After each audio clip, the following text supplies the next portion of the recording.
وہ ہے سورہ طلاق قرآن مجید کی، 2 رکوعوں پر مشتمل صورت ہے۔ پہلے رکوع میں ساری باتیں طلاق سے متعلق آئی ہیں کہ طلاق دو تو عدت پر دو، طلاق دو تو اس کے انہیں گھر سے نہ نکالو جب تک عدت پوری نہ ہو جائے، طلاق دو اس کے اوپر گواہ کرو، ٹھیک ہے، اور اس حساب سے دو جس حساب سے اللہ نے بتایا، ایک مہینے، دوسرے مہینے، تیسرے مہینے۔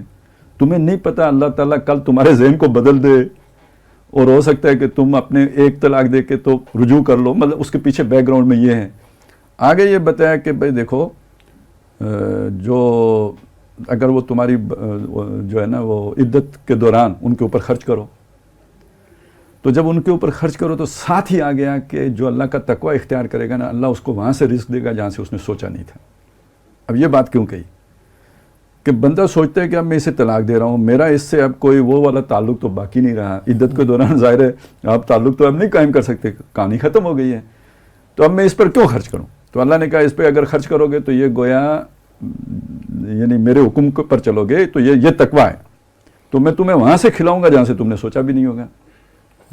یہ بات بتائی۔ پھر یہ بتایا کہ بھئی وہ جو آپ کی جن کا حیض نہیں آتا کم عمری کی وجہ سے یا بوڑھے ہو جانے کی وجہ سے، تو ان کی عدت کیا ہوگی۔ یہ بتایا کہ اگر وہ حاملہ ہوں تو عدت کیا ہوگی، اور پھر یہ کہ اگر وہ تمہارے بچوں کو دودھ پلائیں تو پھر ان کو آپ نے یعنی وہ ان کا اجر بھی دینا ہے، اجرت بھی دینی ہے۔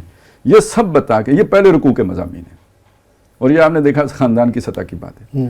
دوسرا رکوع اچانک ایک نئی بات سے شروع ہوتا ہے جس کا اس مضمون سے بظاہر کوئی تعلق ہی نہیں۔ وَقَائِمٍ مِّن قَرْيَةٍ أَتَتْ عَنْ أَمْرِ رَبِّهَا فَحَاسَبْنَاهَا حِسَابًا شَدِيدًا وَعَذَّبْنَاهَا عَذَابًا نُكْرًا۔ کتنی بستیاں تھیں جو اپنے رب کے حکم سے نکل بھاگی، تو ہم نے ان کا حساب لیا بڑا سخت اور ان کو عذاب دیا بڑا ناپسندیدہ۔ اب اگر آپ اسے جوڑیں تو کیا مطلب بنا؟ بظاہر تو جوڑتا نہیں ہے۔ تو اگر آپ قرآن کو ایک منتشر کلام سمجھیں، ایک حکیم کا کلام نہ سمجھیں تو پھر تو ٹھیک ہے، علیحدہ علیحدہ ہی رہنے دیں، لیکن یہ اگر الحکیم کا کلام ہے تو پھر یہاں آپ کو فوکس کرنا پڑے گا کہ یہ پہلے رکوع کے مضامین کا اس مضمون کے ساتھ کیا تعلق ہے۔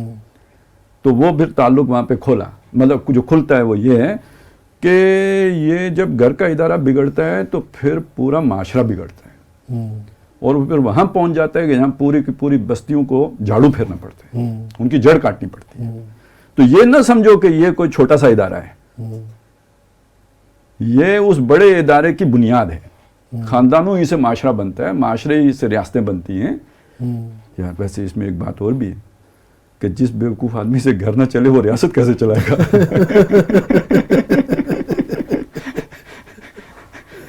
آپ نے گھبرانا نہیں ہے بس۔ ٹھیک، میں نہیں گھبراتا سر۔ ویسے ہمارے ہاں پہلے سے ایک محاورہ ہے سر، بار میاں پنج ہزاری گھر بچ بی بی کہر دی ماری، گھر نہیں چلتا اس سے، باہر سردار بنا پھرتا ہے۔ چلیں